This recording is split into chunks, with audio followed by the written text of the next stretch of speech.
Olá pessoal, quem fala é Felipe Laiso. Vou fazer um vídeo aqui sobre sistemas lineares, tá? O objetivo do vídeo é reconhecer uma equação linear e identificar se um par ordenado é solução de uma equação linear. Então vou começar aqui com a definição de equação linear. Chamamos de equação linear toda equação do tipo A1x1 mais A2x2 mais ANxN é igual a B, com n pertencente aos reais, em que x1, x2 e xn são incógnitas. A1, A2 e AN são chamados coeficientes das incógnitas e B também é um número real, chamado de termo independente.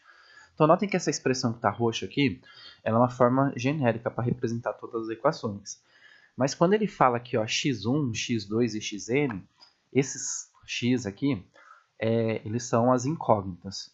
Nem sempre vai estar representado por x1, x2. Vai estar representado assim, x, y, z, né? Ele está falando que pode aparecer várias incógnitas diferentes. Então, x1 seria a primeira incógnita, x2 seria a segunda, e xn ele está falando que pode ter mais do que duas, pode ter várias, tá bom? O A1, o A2 e o AN são os coeficientes das incógnitas. Então, nas equações lineares, eles vão ser representados por números reais. Então, esse A1 aqui poderia ser o número 1. Se aqui está A2, ele está falando, ó, o A2 tem que ser diferente do A1. Então, se o A1 é 1, o A2 vai ser 2, 3 e assim por diante. O B vai ser o termo independente. Notem que diferente dos A's, né, que vão representar números reais, o B ele não está acompanhado de uma incógnita. Tá? Então, é por isso que a gente chama ele de termo independente. Aí vale ressaltar também que numa equação linear, coloquei assim, é importante destacar que em uma equação linear, os expoentes de todas as incógnitas sempre são iguais a 1 e não existe termo misto. Então, vou colocar alguns exemplos aqui dessa observação. Então, notem aqui, ó, esse termo, o primeiro termo, é 2x. A incógnita é x e o coeficiente da incógnita é 2. Tá? No segundo exemplo, o coeficiente, a incógnita é z e o coeficiente é menos 3. Notem que eu diferenciei aqui com um pontinho, só para lembrar que esse menos 3 está multiplicando a incógnita, assim como esse 2x. Então, a gente pode colocar o pontinho ou não. É usual utilizar dessa forma, 2x sem o pontinho. Mas a gente tem que lembrar que é uma multiplicação. Então, a gente pode multiplicar um número por uma incógnita, né? Lembrando que esse número é o coeficiente da incógnita. Quando a incógnita estiver sozinha, a gente tem que lembrar aqui que essa incógnita tem coeficiente igual a 1. Tá? Então, se o b está sozinho, é 1b. O coeficiente dessa incógnita vai ser 1. Eu posso somar incógnitas. Numa equação linear, eu posso ter assim, ó, y mais x. Lembrando que esse y aqui tem coeficiente 1, assim como esse x tem coeficiente 1. Eu posso subtrair, né, ó, 1a menos 1b, ou a menos b. Toda vez que a letra estiver sozinha, a incógnita estiver sozinha, o coeficiente é 1. E eu posso dividir uma incógnita por um número real aqui, né, p dividido por 4. Aí o que não pode que ele fala? Ó, ele fala que o expoente sempre tem que ser 1. Então, se eu tenho uma incógnita com expoente 2, aí já não vai ser mais uma equação linear. Tá? Daí vai ser uma equação não linear. Então, eu não posso ter incógnita com expoente maior do que 1. Eu não posso ter incógnita multiplicando incógnita. O que eu posso é uma incógnita e um número real, né? Que daí a gente vai chamar o número de coeficiente. Desse jeito aqui eu não posso. Outro exemplo aqui, ó, não posso ter b ao quadrado, não posso ter y elevado a 3, o expoente só pode ser 1. E eu não posso ter nem multiplicação de incógnita, nem divisão. Tá bom? Então, para ser uma equação linear, os termos têm que estar representados dessa forma. E daí, lógico que eu posso misturar. Posso colocar esse 2x com esse, somando com esse 3e, né? O que não pode é multiplicar. Enfim.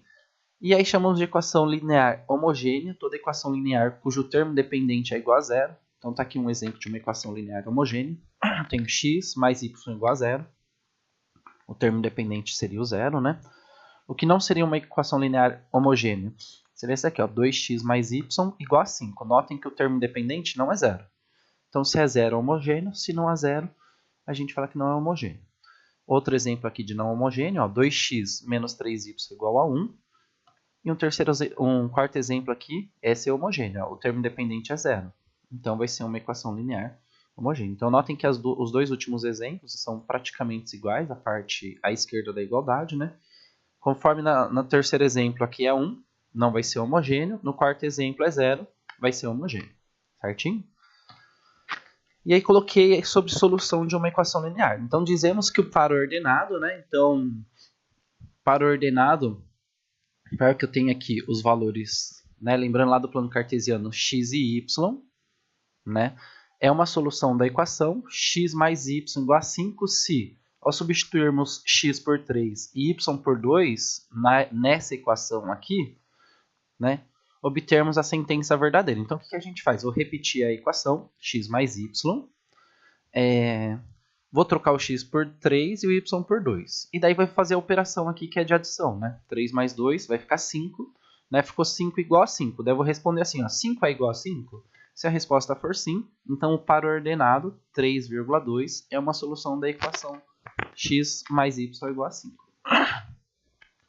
Então, num par ordenado, a gente vai utilizar o termo par ordenado quando eu tiver uma equação, né, com duas incógnitas. Primeira letra, o primeiro número aqui vai representar o x, o segundo vai representar o y. Tá bom? Tem que trocar nessa ordem. E aí, a gente vai chamar de par ordenado e a gente vai falar que o par ordenado é solução. Se eu tiver uma equação com 3 incógnitas, que é comum, né? Dizemos que é a terna. Então, a gente vai trocar o nome par por terno. Terna ordenada, 1 menos 2 e 5 é solução da equação. Então, mudei a equação aqui, notem que tem 3 incógnitas. Então, o primeiro número aqui vai ser x, o segundo y e o terceiro z. Se ao substituirmos x por 1, y por menos 2 e z por 5, obtermos a sentença verdadeira. Então, notem que nessa equação aqui, se eu trocar o x, ó, quem que é o x? Eu troquei o x por 1, o y por menos 2 e o z por 5. Notem que o menos 2 coloquei entre parênteses, assim como o 5, né? Só para a gente fazer a regra de sinal, para a gente não perder o negativo aí no meio das contas. Então, 5 vezes 1 ficou 5, né? A primeira conta. 2 vezes menos 2 ficou menos 4. E esse menos com esse mais 5 vai ficar menos 5. E eu somando todo mundo aqui, o resultado da primeira parte da equação vai ficar menos 4. Aí eu vou perguntar, ó, 4 negativo é igual a 4 positivo? Não é igual porque um é positivo e outro é negativo, né? Então eu coloco assim, não. Então a terna ordenada 1 menos 2 e 5 não é solução da equação 5x mais 2y menos z, que é igual a 4. Certinho?